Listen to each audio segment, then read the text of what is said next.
Hello बच्चों, let's read the question. State true और false. हमें यहाँ पे ट्रू और फॉल्स बताना है। A very large ecosystem on land having distinct type of vegetation and animal life is called a vegetation.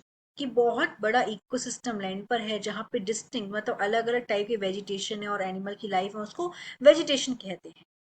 A very large ecosystem on land with distinct vegetation and animal life is called a biome। जो बहुत बड़ा ecosystem होता है land पर जिसमें अलग अलग vegetation है और एनिमल की लाइफ है, उसको बायोम बोलते हैं। It includes various habitats like forest, deserts, grassland and more. कि यहाँ पे अलग ये इंक्लूड मतलब मिलके बने होते हैं अलग अलग हैबिटाट्स, जैसे कि फॉरेस्ट हो गया, डेजर्ट हो गया, ग्रासलैंड हो गया और भी बहुत से।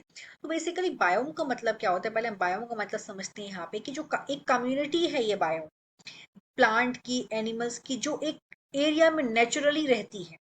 और ये क्या करते हैं, प्लांट और एनिमल जो एक पर्टिकुलर एरिया में रहते हैं, ये इनके कॉमन कैरेक्टरिस्टिक्स होते हैं उस पर्टिकुलर एरिया के।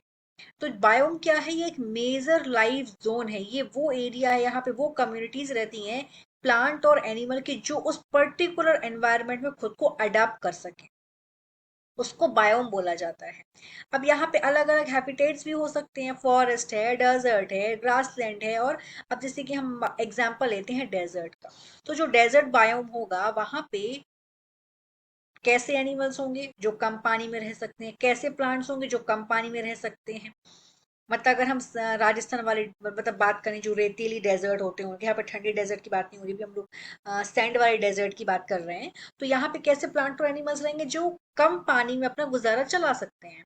तो इस तरीके से जो एक कॉमन कैरेक्टरिस्टिक में रह सकते हैं प्लांट और एनिमल उस पर्टिकुलर एरिया में जो होगा उसको बोलेंगे बायो। पर यहाँ पे क्या लिखा हुआ है, वेजिटेशन, तो ये होगा फॉल्स। अब समझते हैं वेजिटेशन का मतलब क्या होता है। वेजिटेशन का मतलब है कम्युनिटी ट्रीज की और ऑर्गेनिज्म की जो उस पर्टिकुलर एरिया में हो। वेजिटेशन में क्या क्या आ जाएगा, ट्रीज आ जाएंगे, उस पर्टिकुलर ट्रीज हो गया, शॉप्स हो गया, हर्ब्स हो गया, जो उस पर्टिकुलर स्पेसिफिक रीजन में है। तो इस तरीके से यहाँ पे हमारा आंसर हो जाएगा फॉल्स, क्योंकि जो स्टेटमेंट है कि फॉल्स है इसका मतलब वेजिटेशन नहीं होता है, बायोम होता है। Hope you understood it well, all the best.